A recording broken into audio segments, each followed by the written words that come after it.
السلام علیکم ورحمۃ اللہ تعالی وبرکاتہ۔ وعلیکم السلام ورحمۃ اللہ تعالی وبرکاتہ۔ الحمدللہ والصلاۃ والسلام علی سید الانبیاء والمرسلین وعلی آلہ واصحابہ اجمعین، اما بعد۔ اعوذ باللہ من الشیطان الرجیم، بسم اللہ الرحمن الرحیم۔ محمد رسول اللہ والذین معه اشداء علی الکفار رحماء بینہم، صدق اللہ العظیم۔ انتہائی عقیدت و احترام کے ساتھ حضور سرور کائنات فخر موجودات مختار کائنات سرور کائنات سید عالم نور مجسم شفیع امم نبی مکرم رسول محتشم ارواحنا فدا حضور احمد مجتبی محمد صلی اللہ تعالی علیہ وسلم کے دربار اقدس و طہر میں محبتوں کے ساتھ نذرانہ درود و سلام پیش کریں اور پڑھیں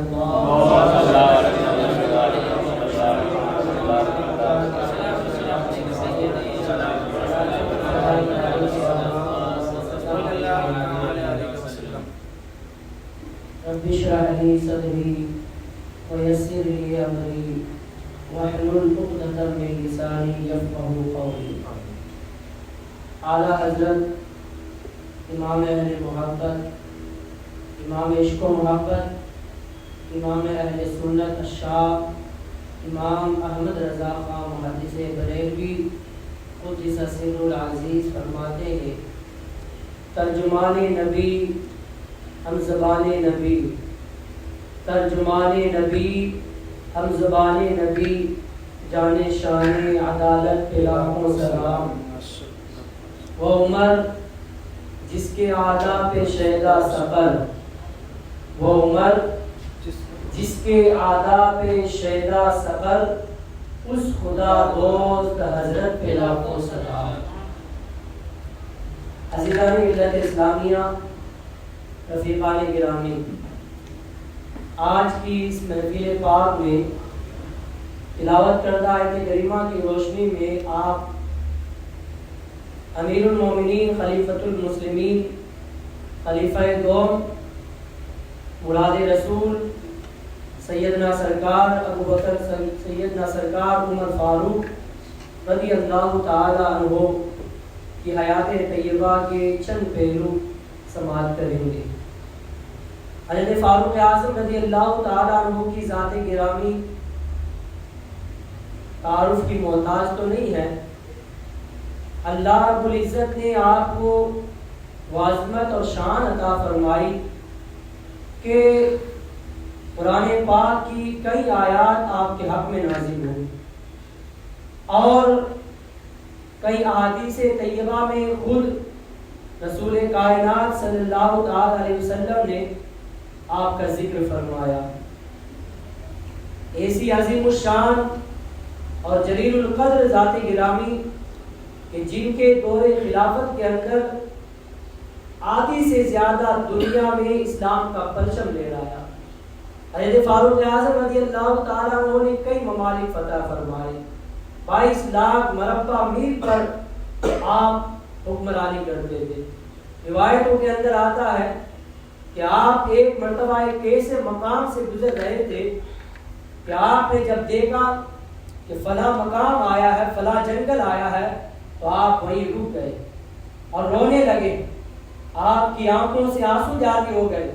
جب خادموں نے پوچھا اے امیر المومنین، رونے کا سبب کیا ہے، رونے کا ریزن کیا ہے، تو سیدنا فاروق اعظم رضی اللہ تعالیٰ عنہ جو اس وقت حکمران تھے، بادشاہ وقت تھے، خلیفہ وقت تھے، فرماتے ہیں کہ اس مقام سے گزر کر میں نے جب اس جنگل کو دیکھا، اس جگہ کو دیکھا، اس مقام کو دیکھا، تو مجھے رونا آ گیا کہ ایک وہ وقت تھا کہ میں اسی جگہ پر اونٹ چلانے کے لیے آیا کرتا تھا اور اونٹ چلا چلا کر جب میں تھک جاتا تھا تو اسی جنگل میں سو جاتا تھا اور میرا باپ مجھے مار کر اٹھا دیتا تھا اور مار کر مجھے کام کروایا کرتا تھا، لیکن اللہ رب العزت نے آج پھر مجھے اسی مقام اور اسی جنگل سے گزارا، اس حالت میں گزارا کہ آج سوائے اللہ رب العزت کے مجھ پر کوئی حکمرانی کرنے والا کوئی نہیں، آج سوائے رب تعالیٰ کے مجھ پر کوئی حاکم نہیں ہے۔ میں تو عرب کے ایک اونٹ چرانے والوں میں سے ایک اونٹ چرانے والا تھا، لیکن اللہ رب العزت کے حبیب صلی اللہ تعالی علیہ وسلم نے مجھے یہ مقام عطا فرمایا، سرکار نے مجھے خلیفۃ المسلمین بنا دیا، مسلمانوں کا امیر بنا دیا، ورنہ عمر کے اندر کوئی ایسی بات نہیں ہے۔ یہ سیدنا فاروق اعظم رضی اللہ تعالی عنہ آپ کے دور خلافت کے اندر عدالت اور عدل و انصاف کا آپ نے ایسا مظاہرہ فرمایا کہ عدالت تو ایک ایسا لفظ اور ایک ایسا لائحہ ہو گیا جو آپ کے نام کے ساتھ جزو لا ينفک کے طور پر استعمال کیا جاتا ہے۔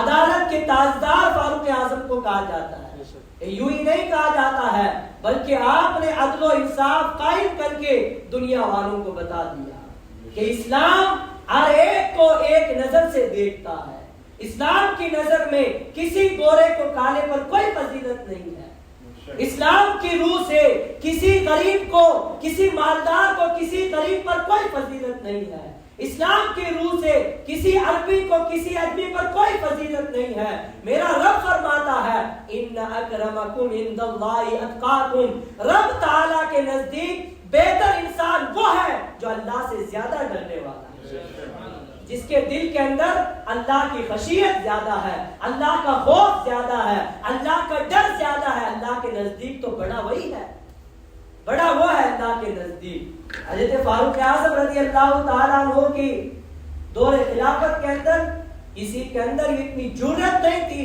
کہ وہ کھلے عام کوئی گناہ کر لے، کوئی برائی کر لے۔ آپ نے واقعہ سنا ہوگا، توبہ کے متعلق جو بیان کیا جاتا ہے کہ آپ کے دور خلافت کے اندر ایک شرابی اپنے ہاتھ کے اندر شراب کی بوتل لے کر ایک راستے سے گزر رہا تھا، سامنے اس نے دیکھا کہ فاروق اعظم تشریف لا رہے ہیں، وہ وہیں پر لرز گیا، اس نے کہا اب میری خیر نہیں ہے، ظاہر سی بات ہے سامنے عمر آ رہے ہیں، وہ مجھے پوچھیں گے تیرے ہاتھ میں کیا ہے، اگر میرے ہاتھ میں شراب کی بوتل دیکھ لی تو پھر مجھے سزا دی جائے گی۔ اس شخص نے اپنے دل کے اندر توبہ کی رب تعالیٰ کی بارگاہ میں اور نادم ہوا، اللہ کی طرف اس نے رجوع کیا اور رب کی بارگاہ میں عرض کیا اے مالک و مولا، آج عمر کے غضب سے مجھے بچا لے، میں آئندہ کبھی شراب نہیں پیوں گا۔ جب اس نے رب تعالیٰ کی بارگاہ میں توبہ کی، وہ شرمندہ ہوا، نادم ہوا، تو اللہ تعالیٰ نے اس کی توبہ کو قبول فرمایا۔ حضرت فاروق اعظم اس کے قریب تشریف لائے، پوچھا اے نوجوان تیرے ہاتھ میں کیا ہے؟ اس نے کہا میرے ہاتھ میں تو شربت ہے۔ فاروق اعظم نے فرمایا لاؤ دکھاؤ کیا ہے تیرے ہاتھ میں۔ جب اس نے بوتل نکال کر فاروق اعظم کو دکھایا تو اللہ تعالیٰ نے اس کی توبہ کے سبب اس شراب کو شربت میں تبدیل کر دیا۔ یہ فاروق اعظم رضی اللہ تعالیٰ عنہ کا خوف اور آپ کا عدل و انصاف کہ آپ کے دور خلافت میں کوئی گناہ نہیں کرتا تھا، کوئی برائی کی طرف نہیں جاتا تھا۔ اور جب غسان ملک کا ایک بادشاہ جبلہ جس کا نام تھا، اس جبلہ نے اسلام قبول کیا اور حضرت فاروق اعظم کے دور خلافت میں مدینہ آنے کا ارادہ کیا۔ مدینہ کے آپ بادشاہ، مدینہ گورنر ہاؤس، مدینے کے اندر اس نے آنے کی اطلاع بھیجی کہ میں مدینہ آنا چاہتا ہوں۔ اتفاق سے وہ حج کا موسم تھا، حضرت فاروق اعظم رضی اللہ تعالیٰ عنہ نے شاندار اس کا استقبال کیا، لوگوں کو مدینے کے باہر بھیجا، جاؤ غسان کا بادشاہ جبلہ جو مسلمان ہو گیا ہے اب مدینہ آ رہا ہے، وہ مسلمان ہو گیا تو ہمیں اس کا استقبال کرنا چاہیے۔ اس کا استقبال کیا۔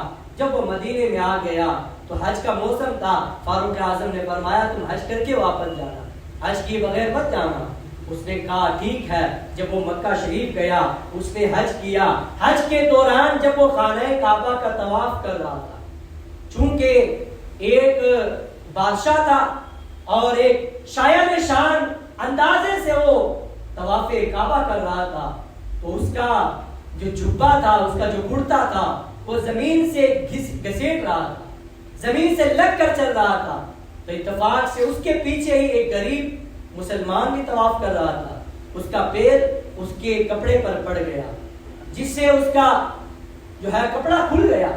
اس نے یہ سوچا کہ یہ تو میری توہین ہے، یہ تو میری گستاخی ہے کہ میں ایک بادشاہ اور ایک بادشاہ کے کپڑے پر ایک غریب نے پیر رکھ دیا، یہ مجھے قبول نہیں ہے، مجھے گوارا نہیں ہے. اس نے کھینچ کر زوردار مکہ اس کی ناک پہ مارا، جس سے اس کی ناک ٹیڑھی ہو گئی. وہ شخص غریب مسلمان حضرت فاروق اعظم کے پاس آیا، عرض کیا امیر المومنین مجھے فیصلہ چاہیے، مجھے فیصلہ سنائیے. ایک بادشاہ نے ناحق مجھے مارا ہے، مجھے اس کا بدلہ چاہیے. حضرت فاروق اعظم رضی اللہ تعالیٰ عنہ نے جبلہ کو بلایا اپنے دربار میں. جبلہ آیا اور فاروق اعظم نے فرمایا بھائی دیکھو تم مسلمان تو ہو گئے ہو، لیکن اسلام کے اندر ایک غریب اور ایک مالدار دونوں کا جو ایک مقام ہے وہ ایک جیسا ہے. اسلام تو ایسا مذہب ہے کہ غریب بھی پہلی صف میں نماز پڑھتا ہے، مالدار بھی اسی کے ساتھ بیٹھتا ہے. یہ اسلام کی خوبی ہے، اسلام کی خاصیت ہے. باقی دیگر مذہبوں کے اندر، دیگر مذاہب کے اندر آپ کو یہ بات نہیں ملے گی. اسلام کے اندر بات ملتی ہے کہ ایک ہی صف میں کھڑے ہو گئے، محمود و ایاز، نہ کوئی بندہ رہا نہ کوئی بندہ نواز. بندہ نواز بھی وہی کھڑا ہوتا ہے اور بندہ بھی وہی کھڑا ہوتا ہے، آقا بھی وہی کھڑا ہوتا ہے، غلام بھی وہی کھڑا ہوتا ہے. کسی کے اندر اتنی جرت نہیں کہ کوئی بادشاہ ایک غریب کو پچھلی صف میں بھیج دے. اسلام اس کی اجازت نہیں دیتا. فاروق اعظم نے فرمایا دیکھو تم نے غریب کو ناحق مارا ہے، اس کا بدلہ تمہیں دینا پڑے گا. اس نے کہا میں تو اس لیے مسلمان ہوا تھا کہ مجھے عزت ملے گی، مجھے شان ملے گی، مجھے اور استقبال اور شان و شوکت سے نوازا جائے گا، لیکن تم تو میری یہاں پر رسوائی کر رہے ہو، مجھے ذلیل کر رہے ہو اور یہاں پر میری توہین ہو رہی ہے. حضرت فاروق اعظم نے فرمایا یہ توہین نہیں ہے، اسلام اس کا حکم دیتا ہے. اگر وہ غریب تمہیں معاف کر دے تو تمہارا بدلہ نہیں لیا جائے گا، لیکن غریب کا اصرار تھا کہ میں واپس اس کی ناک پر مار کر اپنا بدلہ لوں گا. فاروق اعظم نے فرمایا یہ بدلہ لے گا، اسلام اس کا حکم دیتا ہے. جب اس بادشاہ نے کہا، یہ سوچا کہ فاروق اعظم تو بدلہ دلائیں گے، تو اس نے کہا مجھے ایک رات کی مہلت دی جائے، میں آج رات مشورہ کروں گا اپنے ساتھیوں سے اور کل میں آپ کو جواب دیتا ہوں. فاروق اعظم نے فرمایا چلو ٹھیک ہے، آج رات تم سوچ لینا، اپنے ساتھیوں سے مشورہ کر لینا اور کل تمہیں جو ہے اس کا فیصلہ سنا دیا جائے گا. راتوں رات وہ جبلہ جو غسان ملک کا بادشاہ تھا راتوں رات وہاں سے بھاگ گیا قسطنطنیہ کی طرف اور واپس وہ مسلمان سے پھر کر نصرانی ہو گیا. فاروق اعظم کے پاس کچھ لوگ آئے اور عرض کیا امیر المومنین ایک بادشاہ مسلمان ہوا تھا، اگر آپ چاہتے تو اس سے بدلہ نہ لیتے، وہ نہ بھاگتا اور نصرانی نہ ہوتا، عیسائی نہ ہوتا، بلکہ وہ مسلمان رہتا. فاروق اعظم فرماتے اسلام اس کی ہمیں اجازت نہیں دیتا ہے. یہ فاروق اعظم کا عدل و انصاف، بادشاہ سے بھی وہ بدلہ دلانے کی طاقت رکھتے ہیں. یہ سیدنا فاروق اعظم ہے، اسی لیے تو آپ کو عدالت کا تاجدار کہا جاتا ہے. جیسا عدل و انصاف حضرت فاروق اعظم نے قائم فرمایا. خود فرماتے ہیں کہ اگر ایک کتا بھی فاروق اعظم کے دور خلافت میں بھوکا سو گیا، اس کا بھی حساب کل عمر سے میدان محشر میں لیا جائے گا. اس کے متعلق بھی سوال کیا جائے گا. بتاؤ مجھے آج دنیا کے اندر ایسا حکمران موجود ہے؟ کوئی نہیں ہے. قیامت تک ایسا حکمران اور ایسا بادشاہ نہیں آ سکتا جو اپنی رعایا کی اتنی فکر کرتا ہو. حضرت فاروق اعظم رضی اللہ تعالیٰ عنہ عالم کے بادشاہ تھے، اتنے ممالک کے بادشاہ تھے، لیکن رات کو وہ سوتے نہیں تھے. نرم گدوں پر اور اپنے محل میں آرام نہیں کرتے تھے، بلکہ وہ مدینے کی گلیوں میں گشت کرتے تھے. پورا مدینہ سو رہا ہے لیکن بادشاہ وقت مدینے کی گلیوں میں گشت کر رہا ہے کہ میں جان سکوں کوئی مسلمان بھوکا تو نہیں سو رہا ہے، کسی مسلمان کو کوئی ضرورت تو نہیں ہے. آپ اسی طرح ایک رات گشت کر رہے تھے کہ آپ نے دیکھا ایک گھر سے کچھ بچوں کی آوازیں آ رہی ہیں، رونے کی آوازیں. فاروق اعظم نے دروازہ کھٹکھٹایا، دیکھا ایک بڑھیا اپنے چند بچوں کو لے کر بیٹھی ہوئی ہے اور ایک جو ہے دیگ آگ پر چڑھایا ہوا ہے، اس کے اندر کوئی چیز ابل رہی ہے۔ فاروق اعظم نے پوچھا، ہے بڑھیا تمہارے بچے کیوں رو رہے ہیں؟ اس بڑھیا نے کہا، میں غریب ہوں، میرے پاس ان کو کھلانے کے لیے کھانا نہیں ہے، روٹی نہیں ہے، سالن نہیں ہے، اور عمر سے میں کل قیامت کے دن اس کے گریبان کو پکڑ کر اللہ رب العزت کے سامنے یہ سوال کروں گی کہ تیرے دور خلافت میں میرے بچوں کے پاس کھانے کو کچھ نہیں تھا۔ اس نے پہچانا نہیں تھا رات کے اندھیرے میں فاروق اعظم کو، وہ عمر فاروق کو برا کہہ رہی ہے۔ حضرت فاروق اعظم فرماتی ہیں، عمر کو کچھ نہ کہو، وہ بیچارہ خلافت کے معاملات میں الجھا ہوا ہے۔ اس بڑھیا نے کہا، نہیں نہیں، اس کے دور خلافت میں میرے بچوں کے پاس کھانے کو کوئی چیز نہیں ہے، میں تو رات کو روزانہ اسی طرح دیگ کے اندر پانی ڈال کر پتھر ڈال دیتی ہوں، اور میرے بچے یہ سوچتے ہیں کہ کھانا بن رہا ہے، وہ کھانا کا انتظار کرتے کرتے سو جاتے ہیں، یہ میری غربت کا حال ہے۔ حضرت فاروق اعظم نے اپنے غلام حضرت اسلم سے فرمایا، اس گھر کا نشان لگا دو اور چلو میرے ساتھ محل، چلو گورنر ہاؤس چلو۔ حضرت فاروق اعظم اس کو لے کر آئے اور وہاں سے آپ نے پنیر لیا، کھانے کا سامان لیا، روٹیاں لی اور بہت پورا راشن بھر کر، ایک پورا بورا بھر کر آپ نے اپنے کندھے پر اٹھایا۔ خادم نے کہا، حضور آپ کیوں اٹھا رہے ہیں؟ غلام حاضر ہے۔ حضرت فاروق اعظم نے فرمایا، آئے اسلم، مجھے یہ بتاؤ، کیا کل اسی طرح تم عمر کے گناہوں کا بوجھ بھی میدان قیامت میں اٹھاؤ گے؟ اس نے کہا، حضور یہ تو میرے اندر طاقت نہیں ہے۔ فاروق اعظم نے فرمایا، تو چلو میرے ساتھ۔ آپ نے اپنے کندھے پر وہ راشن کا پورا تھیلا اٹھایا اور اس بڑھیا کے گھر پر گئے اور اپنے ہاتھوں سے کھانا بنا کر اس کے بچوں کو کھلایا۔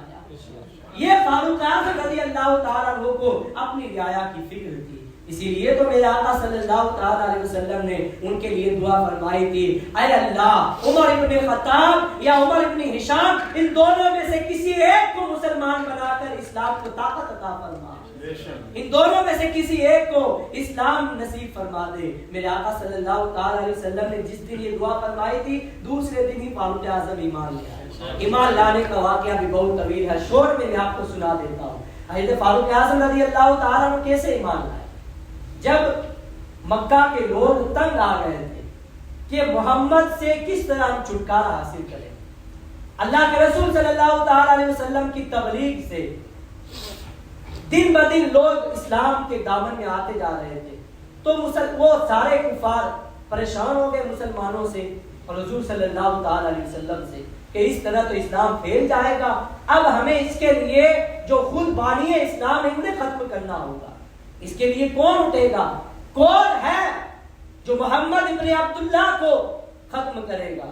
حضرت فاروق اعظم کھڑے ہوئے اور کہا کہ یہ کام میں کر دوں گا۔ آپ نے تلوار ہاتھ میں لی اور اللہ کے رسول صلی اللہ تعالی علیہ وسلم کو معاذ اللہ شہید کرنے کے ارادے سے آپ نکل پڑے۔ راستے میں حضرت نعیم ملے اور انہوں نے پوچھا، اے عمر کہاں جا رہے ہو؟ کہا آج تو میں محمد کا کام تمام کرنے جا رہا ہوں۔ انہوں نے کہا پہلے اپنی بہن اور اپنے بہنوں کی بھی خبر لیجیے، وہ بھی مسلمان ہو چکے۔ کہا یہ کیا؟ مجھے معلوم نہیں، انہوں نے اپنے باپ دادا کا دین چھوڑ دیا۔ کہا ہاں وہ بھی مسلمان ہو چکے ہیں۔ حضرت فاروق اعظم نے وہیں سے اپنا راستہ بدل دیا، بجائے سرکار کے گھر میں جانے کے وہ اپنی بہن کے گھر چلے گئے، اور جب دروازہ کھٹکھٹایا تو وہاں پر وہ قرآن پاک کی سورہ طٰہٰ پڑھ رہے تھے، سورہ طٰہٰ کی تلاوت کر رہے تھے۔ حضرت خباب ان کو پڑھا رہے تھے، آپ کے بہنوئی حضرت سعید اور آپ کی بہن حضرت فاطمہ بنت خطاب رضی اللہ تعالی عنہ وہ قرآن پاک کی تعلیم حاصل کر رہی تھی۔ آپ نے دروازہ کھٹکھٹایا، اندر گئے، اس کے بعد آپ نے اپنے بہنوئی کو مارا اور بہن کو بھی مارا، اتنا مارا کہ آپ مار مار کر تھک گئے، لیکن انہوں نے کہا اے عمر تم مار مار کر ہمارے جسم کی بوٹی بوٹی الگ کر دو، یہ تو ہو سکتا ہے، لیکن ہمارے دل میں جو ایمان بچ چکا ہے وہ نکل جائے، یہ کبھی نہیں ہو سکتا۔ ہمارے دل سے ایمان کبھی نہیں نکل سکتا، محبت رسول کبھی نہیں نکل سکتی، حضور کا عشق نہیں نکل سکتا۔ حضرت فاروق اعظم نے کہا یہ کون سا نشہ ہے جس سے میری ماں بھی نہیں اتار سکتی؟ فاروق اعظم نے کہا اچھا وہ تم کیا پڑھ رہے تھے وہ مجھے دکھاؤ۔ وہ کون سی کتاب ہے؟ آپ کی بہن نے کہا وہ کتاب ہے جس کے بارے میں رب تعالیٰ نے فرمایا لا یمسہ الا المطہرون، اس کتاب کو ناپاک لوگ نہیں چھو سکتے، اس کتاب کو وہی لوگ ہاتھ لگا سکتے ہیں جو پاک ہوتے ہیں، جو باوضو ہوتے ہیں۔ تو اللہ کے رسول صلی اللہ تعالی علیہ وسلم کی دعا کا اثر دیکھیں، آپ سرکار کی دعا کا اثر دیکھیں کہ اللہ کے رسول صلی اللہ تعالی علیہ وسلم نے جو دعا فرمائی تھی وہ قبول ہونے جا رہی ہے۔ حضرت فاروق اعظم رضی اللہ تعالی عنہ نے عنہ کے متعلق سرکار نے جو دعا فرمائی تھی وہ قبول ہونے جا رہی ہے۔ حضرت فاروق اعظم رضی اللہ تعالی عنہ نے غسل فرمایا۔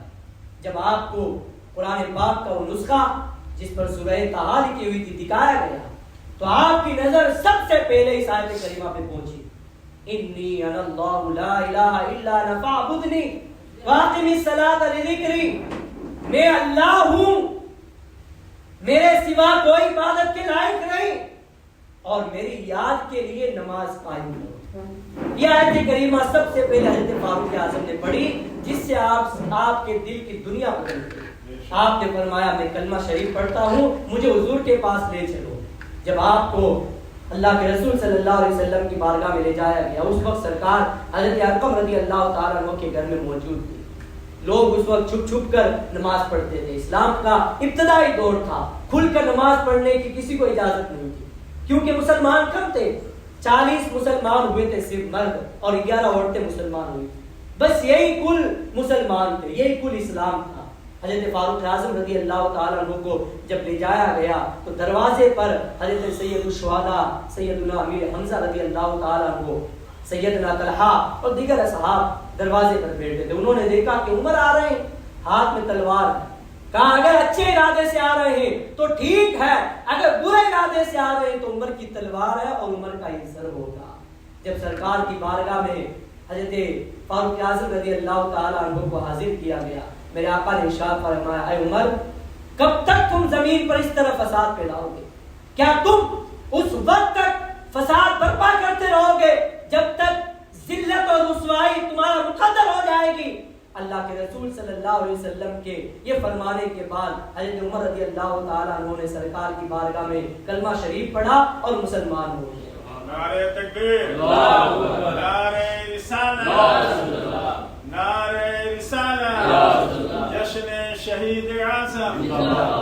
تو حضرت فاروق اعظم رضی اللہ تعالیٰ عنہ جیسے اسلام لائے، خود فرماتے ہیں میرے اسلام لانے پر مسلمانوں نے خوشی سے مسرت اور شادمانی میں جھوم کر اتنی زور سے نعرہ بلند کیا کہ پورے مکے کے لوگوں نے سنا اور لوگوں نے جان لیا کہ آج کوئی بڑی شخصیت اسلام میں داخل ہو گئی ہے، آج کوئی بہت بڑا روب و دبدبے والا بندہ اسلام قبول کر چکا ہے۔ حضرت فاروق اعظم سرکار کی خدمت میں آئے، یا رسول اللہ کیا ہم حق پر نہیں ہیں؟ میرے آقا نے فرمایا کیوں نہیں، ہم حق پر ہیں، ہمارا دین حق پر ہے، قرآن حق پر ہے اور میں اللہ کا سچا نبی بن کر آیا ہوں۔ حضرت فاروق اعظم نے عرض کیا رسول اللہ اگر ہم حق پر ہیں، اسلام سچا مذہب ہے، آپ سچے نبی ہیں، تو پھر ہم چھپ چھپ کر نماز کیوں پڑھتے ہیں؟ اب ہم چھپ کر نہیں بلکہ علی اعلان سب کے سامنے نماز پڑھیں گے۔ یہ کہنے کے بعد حضرت فاروق اعظم نے صفیں بنائی اور آپ مسلمانوں کو لے کر مسجد حرام کے اندر خانہ کعبہ کے پاس تشریف لے آئے اور طواف بھی کیا، لوگوں کے سامنے نمازیں بھی پڑھی، لیکن کسی کے اندر اتنی ہمت نہیں تھی کہ وہ فاروق اعظم سے مقابلہ کر سکے۔ میرے آقا صلی اللہ تعالی علیہ وسلم نے اسی وقت آپ کو لقب فاروق عطا فرمایا۔ فاروق کا مطلب ہوتا ہے حق و باطل کے درمیان فرق پیدا کرنے والا، امتیاز پیدا کرنے والا، حق و باطل کو جدا جدا کرنے والا۔ فاروق اعظم سے لوگوں پر یہ ظاہر ہو گیا کہ اب حق آ گیا ہے، باطل مٹ جائے گا۔ قل جاء الحق وزهق الباطل ان الباطل كان زهوقا، حق آیا اور باطل مٹ جائے گا اور باطل کو مٹنا ہی تھا۔ فاروق اعظم رضی اللہ تعالیٰ عنہ کے اسلام لانے سے بہت زیادہ اسلام کو شان و شوکت ملی، اور کیوں نہ ملتی، یہ میرے آقا نے دعا فرمائی تھی۔ میرے آقا نے دعا فرمائی تھی کہ عمر کو اللہ تعالیٰ اسلام کی دولت عطا فرمائے، تو اللہ تعالیٰ نے سرکار کی دعا کو قبول فرمایا۔ میرے آقا کی دعا کیوں قبول نہ ہو؟ اعلیٰ حضرت فرماتے ہیں اجابت کا صحرا، عنایت کا جوڑا، دلہن بن کے نکلی دعائے محمد، اور اجابت نے جھک کر گلے سے لگایا بڑی ناز سے جب دعائے محمد، زہے عزت و اطلاع محمد کہ ہے عرش حق زیر پائے محمد۔ یہ میرے آقا صلی اللہ علیہ وسلم کی دعائے نبوت کا اثر تھا، یہ میرے آقا صلی اللہ تعالی علیہ وسلم کی تمنا تھی، اسی لیے تو آپ کو مراد نبی کہا جاتا ہے، مراد رسول کہا جاتا ہے۔ ہر ایک صحابی سرکار کا مرید ہے، لیکن فاروق اعظم میرے آقا کی مراد ہے۔ فاروق اعظم رضی اللہ تعالیٰ عنہ کہ اسلام لانے کی تمنا خود سرکار صلی اللہ تعالیٰ علیہ وسلم نے فرمائی تھی، اور ابھی آپ نے حضرت سے سنا ہے کہ قرآن پاک کی 21 آیتیں ایسی ہیں جو حضرت فاروق اعظم رضی اللہ تعالیٰ عنہ کی رائے کے موافق میں نازل ہوئی۔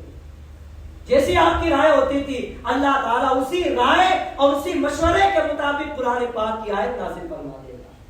شروع اسلام میں جب پردے کا حکم نہیں تھا، عورتیں لوگوں کے سامنے آتی تھی، پردے کا حکم نازل نہیں ہوا تھا، آیت پردہ نازل نہیں ہوئی تھی، تو حضرت فاروق اعظم رضی اللہ تعالیٰ عنہ نے ایک دن حضور کی خدمت میں عرض کیا، رسول اللہ صلی اللہ علیہ وسلم، میری یہ خواہش اور تمنا ہے کہ آپ کے دربار اقدس میں ہر طرح کے لوگ آتے ہیں، طرح طرح کے لوگ آتے جاتے ہیں، تو میری یہ خواہش ہے حضور کہ ازواج مطہرات بھی وہاں پر ہوتی ہیں، تو کاش ازواج مطہرات پردہ کر لیتی، ازواج مطہرات امہات المومنین پردے میں ہو، تاکہ کوئی شخص امہات المومنین کو دیکھ نہ سکے۔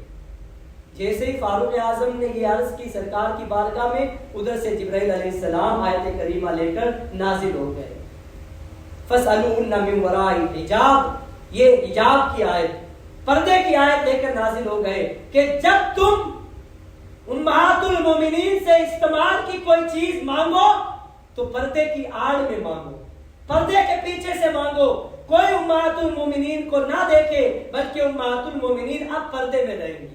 تو یہ کس کی رائے تھی؟ یہ کس کا مشورہ تھا؟ یہ حضرت فاروق اعظم کا مشورہ تھا۔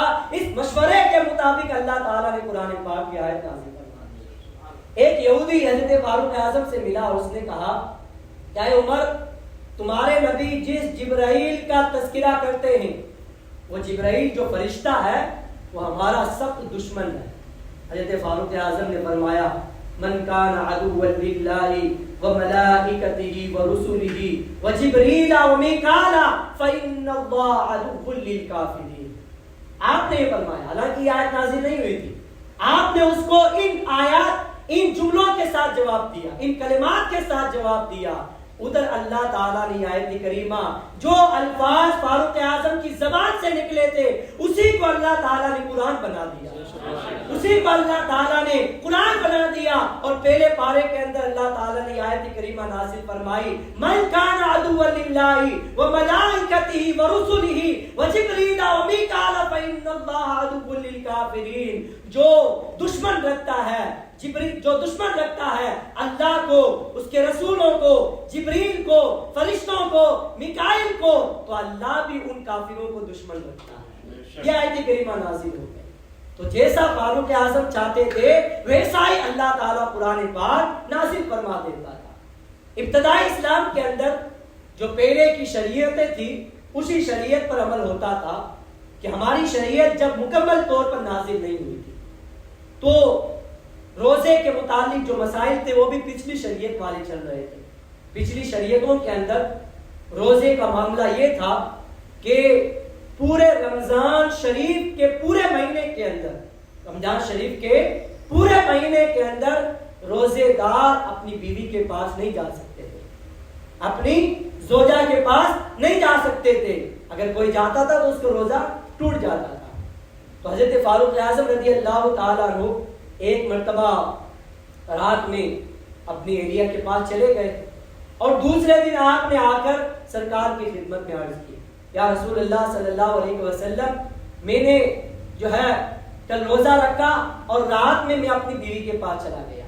حالانکہ اب تو یہ ہے کہ روزے کی حالت میں جمع کرنا جائز نہیں ہے، روزے کی حالت میں بیوی کے پاس جانا جائز نہیں ہے، لیکن پہلے ابتدائی اسلام کے اندر پورے رمضان بیوی کے پاس کوئی نہیں جا سکتا تھا، اس سے جمع کرنا حرام تھا روزے کی حالت میں۔ تو فاروق اعظم رضی اللہ تعالیٰ عنہ رات میں چلے گئے، دوسرے دن سرکار کی خدمت میں آ کر عرض کیا رسول اللہ کل میں رات میں اپنی اہلیہ کے پاس چلا گیا، ادھر اللہ تعالیٰ نے جبرائیل علیہ السلام کو آیت لے کر بھیج دیا اور قرآن پاک کے اندر یہ ہماری شریعت میں جو مسائل ہیں وہ نازل ہو گئے۔ اللہ تعالیٰ نے ارشاد فرما دیا کہ جب تم روزے کی حالت میں ہو تو بیوی کے پاس مت جاؤ، جب تم روزہ افطار کر لو تو افطار کے بعد تم اپنی بیوی کے پاس جا سکتے ہو، یعنی رات میں تم اپنی بیوی کے پاس جا سکتے ہو۔ تو یہ سہولت، یہ آسانی، یہ مسئلہ ہمیں کس کے ذریعے ملا؟ حضرت فاروق اعظم رضی اللہ تعالیٰ عنہ کے عمل کے سبب ملا، فاروق اعظم رضی اللہ تعالیٰ عنہ کے عمل کے سبب ملا۔ اور ایک بشر نامی ایک منافق جو مدینے کا بہت بڑا منافق تھا، اس کا ایک یہودی سے جھگڑا ہو گیا کسی معاملے میں، زمین کو لے کر ایک معاملہ اس کا چل رہا تھا، حالانکہ جو یہودی تھا وہ حق پر تھا، زمین اسی کی تھی، لیکن منافق اسے کہتے ہیں جو بظاہر تو ہمیں مسلمان نظر آتا ہے لیکن اندر سے مسلمان نہیں ہوتا، اسے منافق کہا جاتا ہے۔ آج بھی بہت سارے لوگ ایسے ہمیں نظر آتے ہیں جو باہر سے تو بڑے جبا کبا میں نظر آئیں گے لیکن اندر سے حضور کی محبت ان کے دلوں کے اندر نہیں ہے، اسلام کی محبت ان کے دلوں کے اندر نہیں ہے، اسی کو منافق کہا جاتا ہے۔ یعنی بظاہر تو مسلمان نظر آئے، اندر ان کے کفر چھپا ہوا ہوتا ہے۔ تو منافق جس کا نام بشر تھا وہ اپنے معاملے کو لے کر یہودی سے الجھ رہا تھا۔ اس یہودی نے کہا چلو ہم تمہارے نبی صلی اللہ تعالی علیہ وسلم کے پاس چلے جاتے ہیں، اگر وہ جو فیصلہ فرمائیں گے مجھے وہ قبول ہے۔ یہودی نے کہا، منافق نے کہا ٹھیک ہے چلو۔ میرے آقا صلی اللہ تعالی علیہ وسلم نے فیصلہ فرما دیا کہ یہودی کی زمین ہے، یہودی کے حق میں فیصلہ ہوگا۔ یہودی کو سرکار صلی اللہ تعالی علیہ وسلم نے فیصلہ سنا دیا۔ اب وہ منافق تھا، وہاں تو اس نے سر ہلا لیا، لیکن باہر آ کر یہودی سے کہنے لگا مجھے فیصلہ منظور نہیں ہے، مجھے یہ فیصلہ منظور نہیں ہے۔ یہودی کو بہت تعجب ہوا، حیرت ہوئی کہ تمہارے نبی نے فیصلہ فرمایا، وہ فیصلہ تجھے قبول نہیں ہے، تو کیسا مسلمان ہے، تو کیسا مسلمان ہے، تمہارے نبی کا اپنا فیصلہ تجھے قبول نہیں ہے۔ اس نے کہا نہیں، میں تو یہ چاہتا ہوں کہ یہ فیصلہ واپس ہونا چاہیے، چلو اب عمر کے پاس چلتے ہیں، وہ اگر جو فیصلہ فرمائیں گے مجھے منظور ہے۔ یہودی نے کہا ٹھیک ہے چلو۔ ایک بار عمر ابن خطاب کے پاس چلے جاتے ہیں، دونوں آئے حضرت فاروق اعظم رضی اللہ تعالیٰ عنہ کے مکان میں، اور فاروق اعظم کو اپنا معاملہ سنایا، مسئلہ بتایا۔ حضرت فاروق اعظم رضی اللہ تعالیٰ عنہ ابھی فیصلہ فرمانے ہی والے تھے کہ اس یہودی نے کہا اے عمر ابن خطاب، اس سے پہلے ہم تمہارے آقا کے پاس جا کر آئے ہیں، ہم تمہارے نبی صلی اللہ تعالی علیہ وسلم کے پاس جا کر آئے ہیں، سرکار نے میرے حق میں فیصلہ فرمایا تھا لیکن اس مسلمان کو جو بظاہر مسلمان تھا اسے قبول نہیں ہے۔ حضرت فاروق اعظم نے کوئی فیصلہ نہیں سنایا اور فرمایا اچھا میرے آقا کا فیصلہ اور اس مسلمان کو منظور نہیں ہے، جسے سرکار کا فیصلہ منظور نہیں میں اس کا فیصلہ کرتا ہوں۔ آپ گھر کے اندر تشریف لے گئے، تلوار لائے اور وہیں پر اس کا سر قلم کر دیا، اس کو وہیں ختم کر دیا جو بظاہر مسلمان تھا، اور فرمایا کہ جس کو میرے نبی کا فیصلہ منظور نہیں اس کا فیصلہ عمر کی تلوار کرتی ہے۔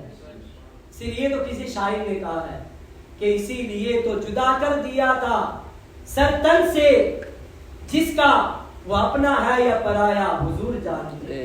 عمر نے تن سے جدا کر دیا تھا سر، جس کا وہ اپنا ہے یا پرایا حضور جانتے ہیں۔ یہ بات پورے مدینے کے اندر مشہور ہو گئی کہ عمر نے ایک مسلمان کا قتل کر دیا ہے، عمر نے ایک مسلمان کو مار دیا ہے۔ میرے آقا کے پاس جب یہ معاملہ آیا، سرکار ارشاد فرماتے ہیں میرا عمر کسی مسلمان کو نہیں مار سکتا، میرا عمر کسی مسلمان کو نہیں مار سکتا۔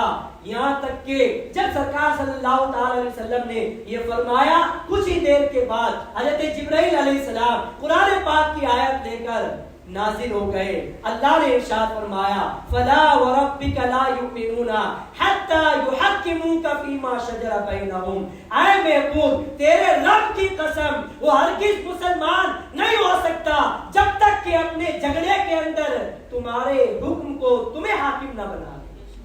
جب تک کوئی میرے نبی کو اپنے معاملات میں اپنے جھگڑوں میں حاکم تسلیم نہ کر لے وہ مسلمان نہیں ہو سکتا۔ خدا نے اس کا فیصلہ فرما دیا، تب جا کر تمام مسلمانوں کو پتا چل گیا کہ عمر نے جس شخص کا قتل کیا ہے وہ مسلمان نہیں تھا، وہ منافق تھا۔ وہ کون تھا؟ وہ منافق تھا۔ اور میرے آقا صلی اللہ تعالی علیہ وسلم نے فاروق اعظم کے بارے میں فرمایا لو کان بعدی نبی لکان عمر بن الخطاب، اگر میرے بعد کوئی نبی ہوتا تو عمر ابن خطاب ہوتے۔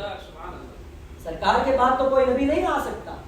میرے آقا خاتم النبیین ہیں، آخری نبی اور آخری رسول بن کر تشریف لائے ہیں۔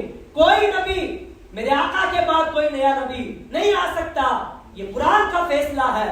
ما کان محمد ابا احد من رجالکم ولکن رسول اللہ وخاتم النبیین۔ قرآن نے سرکار کو خاتم النبیین فرمایا، لیکن سرکار فرماتے اگر میرے بعد کسی نبی کا آنا ممکن ہوتا تو عمر ابن خطاب ہوتے۔ یہ بہت بڑی فضیلت ہے۔ اور ایک مقام پر میرے آقا فرماتے ہیں میں نگاہ نبوت سے دیکھ رہا ہوں کہ میرے عمر کو دیکھ کر شیطان اپنا راستہ بدل لیتا ہے۔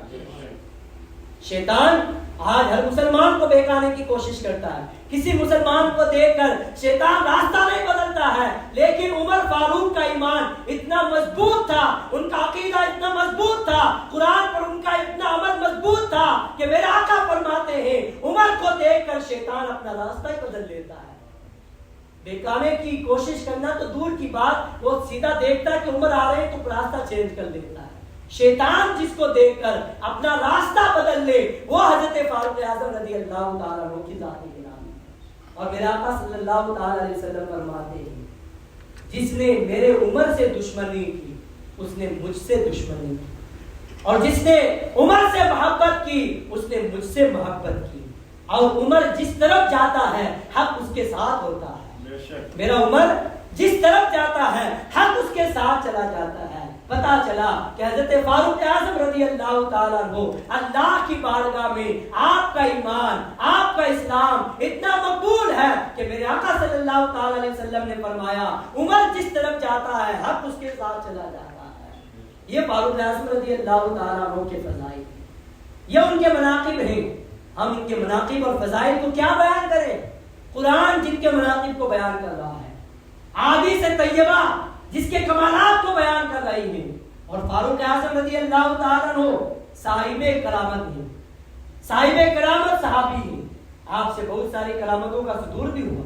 ایک بہت مشہور کرامت جو آپ نے فرمائی تھی کہ آپ اپنے دور خلافت کے اندر ایک مرتبہ خطبہ دے رہے تھے، خطبے کے دوران، جمعہ کے خطبے کے دوران آپ نے خطبے کو چھوڑ کر 3 مرتبہ فرمایا یا ساریۃ الجبل یا ساریۃ الجبل یا ساریۃ الجبل۔ اس وقت حضرت ساریہ رضی اللہ تعالیٰ عنہ ایک لشکر لے کر آذربائیجان جو ایک ملک ہے اس وقت ایران کے پاس، وہاں ایک لشکر لے کر گئے ہوئے تھے۔ حضرت فاروق اعظم رضی اللہ تعالیٰ عنہ نے اس لشکر کو مدینے کے اندر کھڑے ہو کر دیکھ لیا۔ مدینے کے اندر کھڑے ہو کر ایران کے پاس ایک لشکر ہے اس کو دیکھ لیا، اور کچھ دنوں کے بعد حضرت ساریہ تشریف لائے لشکر کو لے کر۔ انہوں نے سرکار فاروق اعظم رضی اللہ تعالیٰ عنہ کے دربار میں سارا معاملہ سنایا کہ ہم تو شکست کھانے والے تھے، کفار ہم پر حملہ کرنے والے تھے، لیکن یکایک ہم نے ایک آواز سنی، 3 مرتبہ مجھے کسی نے پکارا، اے ساریہ پہاڑ کے پیچھے جاؤ، اے ساریہ پہاڑ کے پیچھے دیکھو، اے ساریہ پہاڑ کے پیچھے دیکھو۔ اگر اس وقت میں پہاڑ کے پیچھے نہ دیکھتا تو پہاڑ کے پیچھے سے ایک لشکر آ رہا تھا مشرکین کا، رومیوں کا، جو ہم پر حملہ کر دیتا اور ان کو ختم کر دیتا۔ لیکن اللہ کا شکر ہے اس غیبی آواز سے ہم نے جان لیا۔ حضرت فاروق اعظم رضی اللہ تعالیٰ عنہ فرماتے ہیں وہ جمعہ کے خطبے کے دوران جو 3 مرتبہ میں نے یا ساریۃ الجبل فرمایا تھا وہ اسی لیے فرمایا تھا اگر وہ آواز دینے والا کوئی اور نہیں تھا، یہ مدینے سے دیکھنے والا فاروق اعظم تھا، اور مدینے سے دیکھ ہی نہیں رہا ہے بلکہ دیکھ کر ان کی مدد بھی کر رہا ہے۔ فاروق اعظم کی نگاہ ولایت کا جب یہ عالم ہے، میرے آقا کی نگاہ نبوت کا کیا عالم ہے؟ اس بات کا جب شاہان زمانہ کی جولی، محتاج کا جب یہ عالم ہے مختار کا عالم کیا ہوگا؟ صدق و عدل و کرم و ہمت میں چار سو شہرے ہیں ان چاروں کے۔ اعلیٰ حضرت امام عشق و محبت اسی لیے تو فرماتے ہیں وہ عمر جس کے اعداء پہ شیدا سقط، یعنی عمر فاروق اعظم رضی اللہ تعالیٰ عنہ کے دشمنوں کے لیے جہنم تیار ہے، جہنم شیدا ہے، جہنم عمر کے دشمنوں کا انتظار کر رہی ہے۔ یہ خدا کا دوست ہے، اس خدا دوست حضرت پہ لاکھوں سلام۔ امام عشق و محبت رضی اللہ تعالیٰ عنہ نے اپنے ایک شعر کے اندر احادیث طیبہ کی ترجمانی فرمائی ہے۔ تو یہ حضرت فاروق اعظم رضی اللہ تعالیٰ عنہ نے، جنہیں حضرت ابوبکر صدیق رضی اللہ تعالیٰ عنہ کے بعد تمام صحابہ نے اتفاق و اتحاد اور اجماعی طور پر حضرت فاروق اعظم کو خلیفۃ المسلمین تسلیم کیا، امیر المومنین تسلیم کیا۔ اس لیے آج پھر میں آپ کو ایک عقیدہ بتا رہا ہوں کہ حضرت ابوبکر صدیق رضی اللہ تعالیٰ عنہ کا تمام نبیوں کے بعد سب سے افضل مقام ہے، اور حضرت ابوبکر صدیق کے بعد تمام امت میں سب سے افضل و اعلیٰ مقام حضرت عمر فاروق اعظم کا ہے۔ یاد رکھیں اس عقیدے کو، پہلا نمبر حضرت ابوبکر صدیق کا ہے اور دوسرا نمبر حضرت فاروق اعظم کا ہے۔ اللہ تعالی ہمیں سیرت صحابہ پر عمل کی توفیق عطا فرمائے۔ کل انشاءاللہ خلیفہ دوم حضرت عثمان ذو النورین رضی اللہ تعالیٰ عنہ کی سیرت سماعت کریں گے۔ اللہ تعالی ہمیں عمل کی توفیق عطا